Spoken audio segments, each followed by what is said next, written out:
Hello, everyone, and thank you for joining us again. My name is Chris Colston, joined with Isaiah Toots, Kimberly Lake, and Laria Reed, and we are Four Friends in a Book. So again, thank you for joining with us today. And tuning in with us. So Four Friends in a Book is our monthly video podcast where we discuss a book that we're currently reading together and how it may or may not relate to current topics and events that are trending or relevant topics of today. So kind of a mixture of a book club with just table talk amongst friends. So each month we will select a book that we're going to be reading together. Of course, we want you guys to join in with us. And then we'll meet here to have the discussion about that book and whatever topics may be going on as well. So today we're actually getting into our first book. And so if you haven't already watched, please go back and watch our previous episode where we actually introduce ourselves to you guys and give you the premise of the outline of the show that we'll be having each month. But today we're actually getting into the book. So today we are doing the autobiography of Malcolm X. A good read. I'm laughing at Isaiah. He said, like he didn't know that book we were reading. What? So even there, guys, what were y'all thoughts about the book? Just I guess a overview or kind of a overall summation of the book. What were your takeaways before we get into specific questions about the book? I thought the book was really good, but it was super long. So I thought that the author did a really good job. Like it was so long because it was so descriptive. Like literally we were talking about on the streets of Harlem or growing up. I felt like I was there. Like I could literally see every piece because he was so detailed with everything. So I thought it was a great book. It is a long read, but it is very interesting and still relevant to today. So I enjoyed it. And I guess I'll go next. For me, I think this is probably like my third time reading the book. And every time I actually read the book, I grab different pieces out the book that I relate to what's going on within my life. Even, this book was written back in 1965, like over 55 plus years ago. And I think the book for me just has a eloquently story of the written works of his life, and it was just written perfectly, in my eyes. Even with doing a little research for the book, when Alex Haley was actually writing it, I don't want to get too deep so far, that each chapter that he actually wrote, they never went back to that chapter again. Once that chapter was written, it was final, it was signed off. And the story that he actually did from chapter 1 to the end of the chapter actually stayed the same, like it did no redactions in it. So, I it was a great story in my eyes. Yeah. I agree with the both of you guys, everything y'all said. I think that it was an amazing book. I had a perception of who I thought Malcolm X was before I read it. And when you read the book, it goes, we've seen the movie, which is kind of like a little, just a couple little highlights of the book. But I think everybody needs to read this book because it is so detailed about his life. I mean, from the beginning to the end, I felt like I was on pins and needles. It's long, but it held my attention the entire time. Like I didn't want to go. And I'm one of those people who read like 2 or 3 books at one time. I'm like, okay, I'm gonna be on chapter 1 on this one, and But with this book, I was like all in from beginning to end, and I didn't want to stop. And Audible came in handy on this book because it was so many chapters. I was in the grocery store listening. I was like everywhere, like what? I know people were looking at me crazy when I was exercising. Just everywhere I was listening to the book because it was just so interesting. His life is it has so many different facets that I believe everybody needs to know to understand why he was the way he was. Yeah, sure. So that's kind of my overview of everything. Yeah, I agree with everything you guys just mentioned. So the book is long. So for those that may struggle reading long books, again, like Maria just mentioned, Audible, it came through for your boy. Like I told y'all in the previous episode, I'm getting introduced to Audible, but it did make it a lot easier to kind of follow along. So Lawrence Fishburne was Mhm. actually the reader of this book, and so of course, he has that Yes. voice we are familiar with from all the movies that he's done. So that actually made it interesting to kind of hear a familiar voice, and to having to narrate the book Right. via that audible application. So that was kind of a benefit for me. Like Maria mentioned, the movie does do a pretty good account, but it doesn't cover everything. So the book definitely fills in a lot of those gaps, a lot of those missing pieces. I actually, like I didn't know, and again, we're all our four friends in the book group here are all based out of Georgia. I didn't know that Malcolm X actually has family roots in Georgia as well. So that was kind of interesting to hear about that part and that piece of it.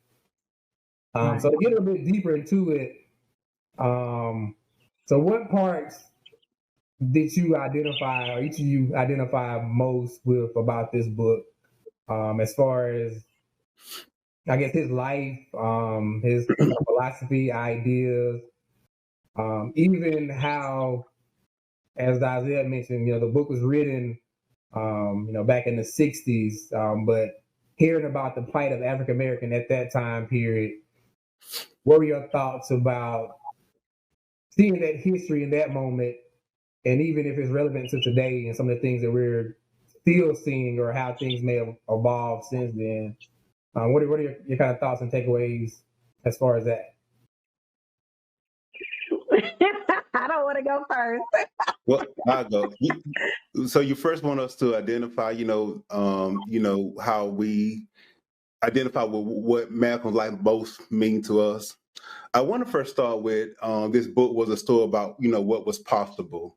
It was a great and riveting story about a man who was actually born under some of the most extreme circumstances and reached some of the deepest lows you can reach in society. But someone who had been saved through love, in my opinion, through commitment and his love for reading and books. I most identify with Malcolm X when he sat in that jail. And I think he was in jail for like approximately 7 years. And I say that because when you're in that type of solitude, you have time to reflect on your life.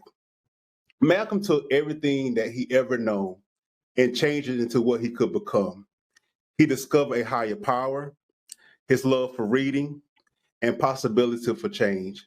And in my eyes, this is like a brave and humble way to start yourself all over again and pull yourself from the bottom up. Mm-hmm. That was good. That's a very good takeaway. Right. You sound a real Malcolm-like over there, man. You got the glasses on. I can't see like Malcolm either. I thought that was cool in the movie. I mean, in the movie, Lord, in the book, when he talked about that was the reason why he had the glasses was because he was training so much trying to read. And I'm like, oh, I didn't know. I just thought the eyes just went out, but that was the reason. How cool was that? So Laria Kim, I guess a particular part of his life or something that stood out to you that you may not have been familiar with as you read the book. I can go for that. I had to think long and hard about this because I was like, our lives are so different, like just the way he grew up, everything. But I think the way I related to him the most was his belief in divine intervention. So of course he's a Muslim. So like throughout the book, he was like, Allah didn't allow this to happen. Allah purposed this to happen. And I can relate to that as a Christian because I do believe in like divine purpose and divine intervention. So I believe like things happen in my life for a reason. Nothing's by accident. So I can relate to him on that level, like on his spirituality. Good, Kim. That's good. Good takeaway. Never thought about that. And for me, it was two things that I identified with him the most.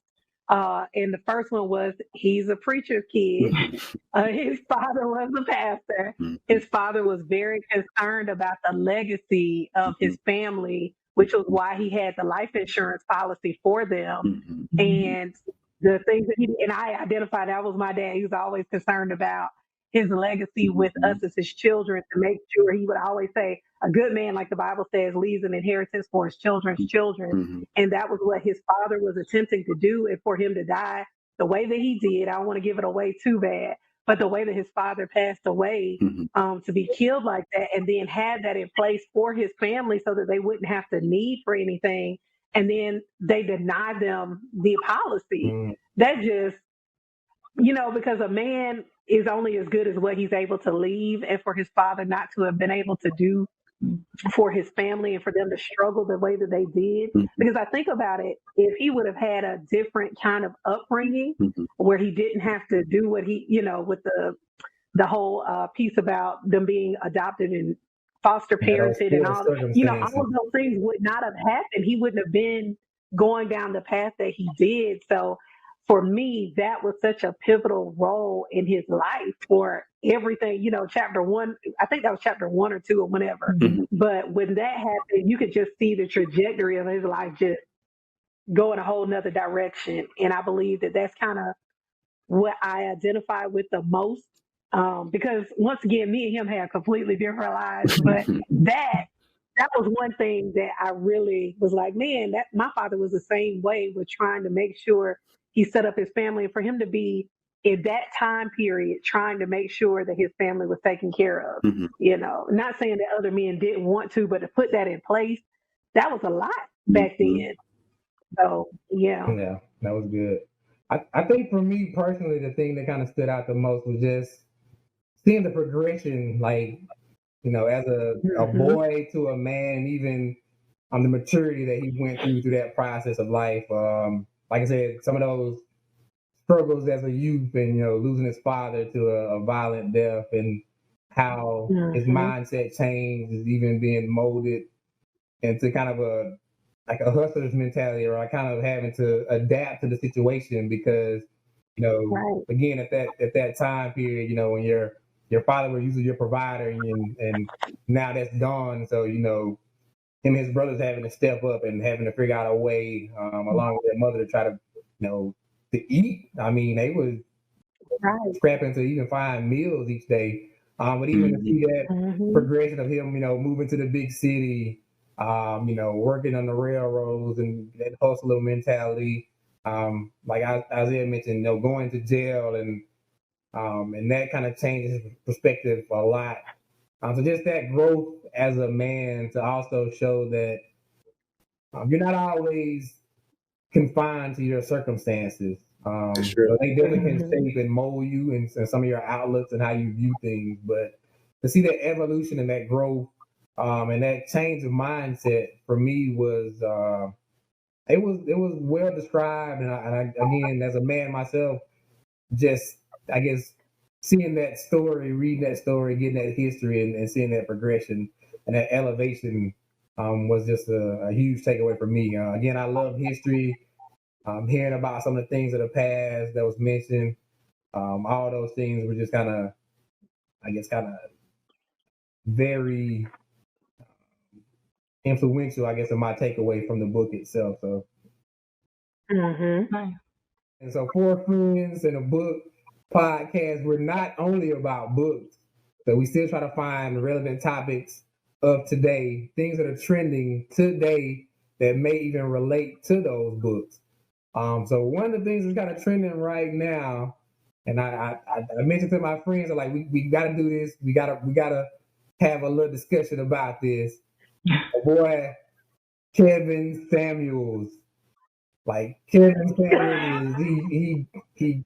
Speaking of misogynistic, What's the definition again? He's all over Instagram. He's all over YouTube. These people calling in, getting shut down, men and women alike. But there's a lot of criticism behind him as well, as far as, is he sexist? Is he overly misogynistic? His views as far as how he talks to women, and even some of his takeaways as far as some of the advice that he gives and presents to men and women. So we're gonna do a little clip right now, and we're gonna have a discussion about that. Since we're talking about Malcolm X and that whole period, we wanted to try to relate that to Mr. Samuels as well. So we're gonna throw through this clip real quick, and we're gonna have a discussion. So Yeah, hold on a second. We gonna get here. I'm just wondering what kind of options would be available to me. I'll give you a quick synopsis. I'm 42 years old. Last year I used to weigh 203 pounds. None. No, I'm not finished. None. Yeah, you That was are. last year. Yeah, you are. This year I weighed 165. No, ma'am. I said you're finished. You're finished. I'm done. Yep. There's nothing left for me. Not realistically. Well, thank you. I'm not gonna lie to you. Because I'm 42. See, it's the age and the weight, and then if you have any children.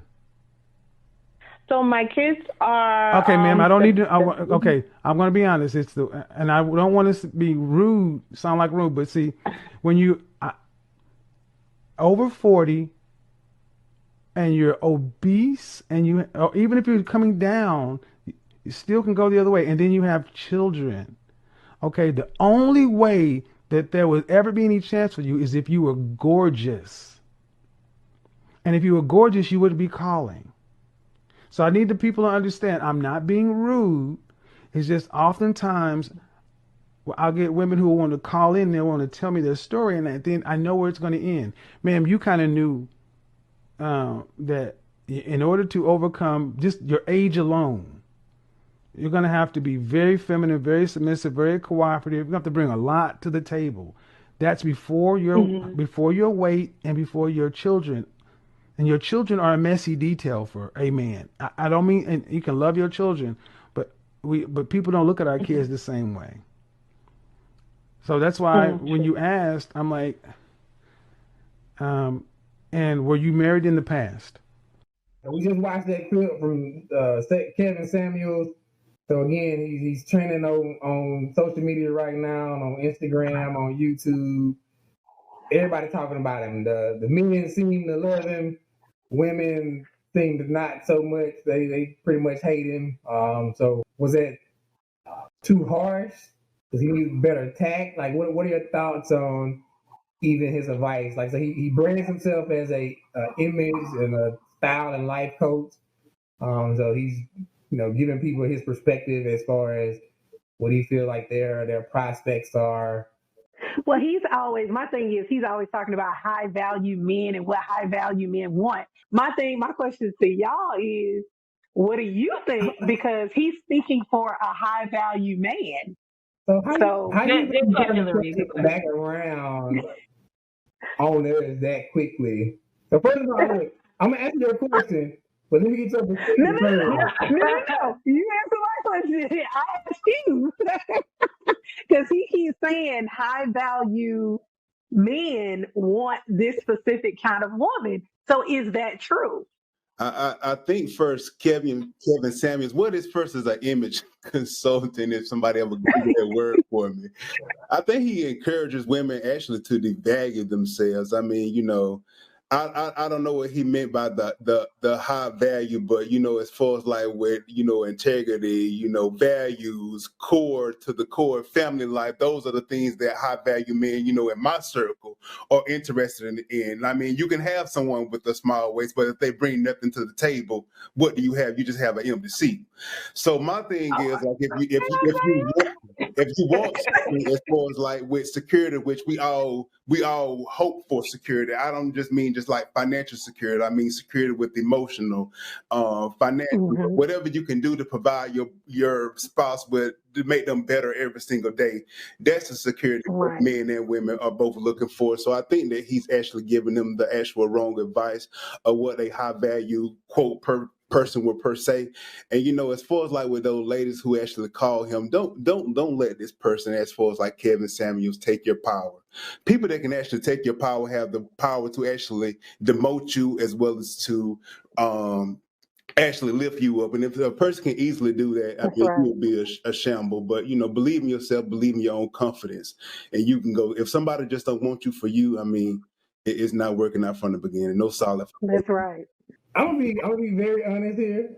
I just like Kevin Samuels. I love the brother, so I support him. I don't support everything he says, but if y'all listen to some of the women that call in, they own some other stuff. Like I don't think those women are you guys here. Like those women call in and they looking for the ballers. They looking for these men that's gonna wine and dine and take care of them, and do all these things. And I think, I mean, you heard it often in our culture, you know, women using what they got to get what they want. I think a lot of those women that are calling in, sometimes, not all of them, but those are the women that's calling in saying they want a high value man.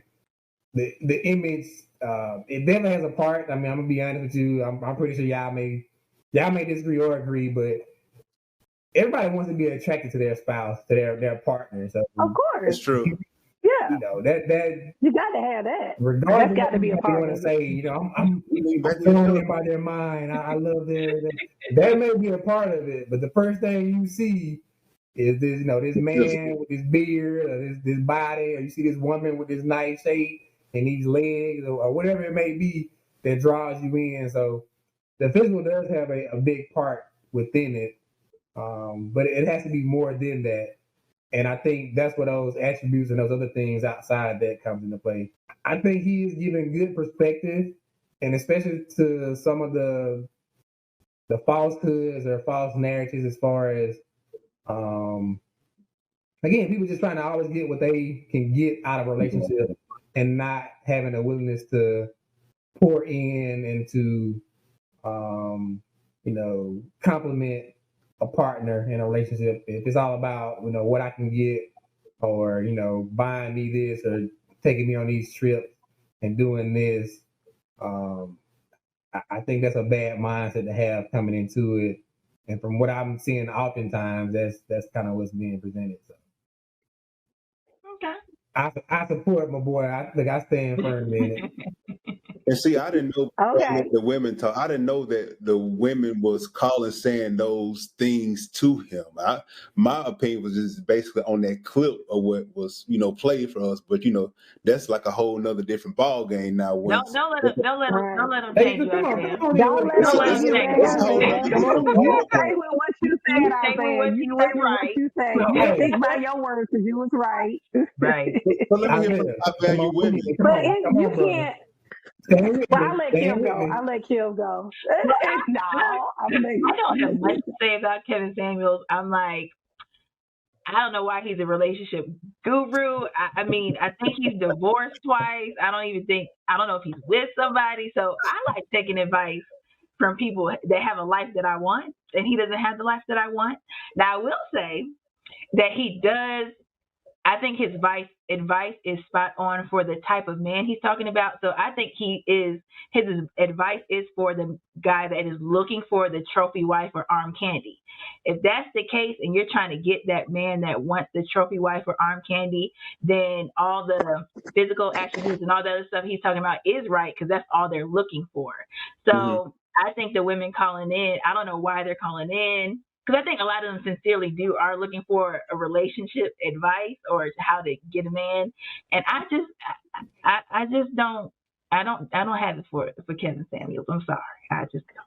Yeah, he be going too far. He didn't know how to talk to people. I think that the whole point of what he does is a mixture of ratings, people watching him, exposing how some women think who really ain't thinking. You know, women, come on, y'all get off this dude show. Don't let him do this to you. Yeah, you gonna need 10 years of counseling coming out. Right. Samuel. Okay. Well, good. Like I said, again, on Four Friends in the Book, we're not just about the books. We try to talk about current topics, things that are going on. So today we related, you know, our autobiography of Malcolm X to Kevin Samuels. Who knew there was a correlation to be found? Who knew? Who knew? I know, don't y'all put Kevin Samuels with my book. Not her book. Don't y'all put Malcolm with him. I need to stop being disrespectful, Lord, for you. I love Malcolm X for real. Good. Gotcha. All right, so we're actually going to transition again. You know, this is the part of the show that we have each month where we're going to give somebody 60 seconds to kind of go do whatever they do. And again, it's called The Rant. So each podcast episode, 60 seconds, uninterrupted. Whatever you want to talk about, we not disputing it. We not debating it. We not gonna argue. We just giving 60 seconds to a friend to speak from their heart, from their mind, whatever they feel. And again, we coming back to my brother. Even from the last episode, look. So the last episode, he was Mr. CDC because he got us all vaccinated. That's right. So I'm not sure who he gonna be on this one, but Isaiah up again for the rant. 60 seconds. Starting now. Go. State lawmakers in Georgia signed a Bill 202 into law that will affect voting access, ballot counting, and state powers of election. Let me be clear. Some people don't want some people to vote. And in Georgia, we must make it easier, not harder, to cast a ballot. And Congress must seize the opportunity to pass the For the People Act to expand voting rights and protect the foundation of our democracy. This is the good and necessary trouble John Lewis was speaking of. Georgia GOP has made it illegal to bring food and water to people standing in long lines that are only long because of the policies you created. To specifically and intentionally limit the electoral power of Black and brown people is honestly more egregious and apparent than I have words for. And one thing the GOP did not realize was that the signing of this bill would be awakening every Democrat in the state of Georgia, and they will find a way to vote. And that's that on that. Ooh. Pew, pew, pew. Look, Good one. we just heard That was from good. Congressman Tooks. That's why we're Yes, sir. every episode. Before we let you go, I want to talk about this hidden jewel we have on the show. My friend and co-host of the show is not only a media mogul and servant leader, but she's also an accomplished author. On the next episode, we're going to talk about Laria Reed's book, Lessons from My Father, which is a great book, and I can't wait for you all to explore with us. Kim, when can they tune in? All right, our show, remember, is every third Thursday of the month at 7 p.m. Eastern Time. So make sure you put on your notifications and come join us on our next show. That's right. And make sure that you go on Facebook, you go on Instagram, like us, share our videos. If you want to go back and look at our introduction from the previous time, please do that. And we're also on Spotify. So make sure that you check us out there. But go ahead, follow on Instagram and go and like our page, 4 Friends and a Book, on Facebook. So, Oh, and on YouTube. I forgot about YouTube. I'm sorry. YouTube as well. So again, thank you guys for tuning in with us. 4 Friends in the Book podcast. Stay tuned in. Let's read, let's learn, let's grow, let's have a discussion. See you next time. Thank you, guys. Bye. Bye, y'all.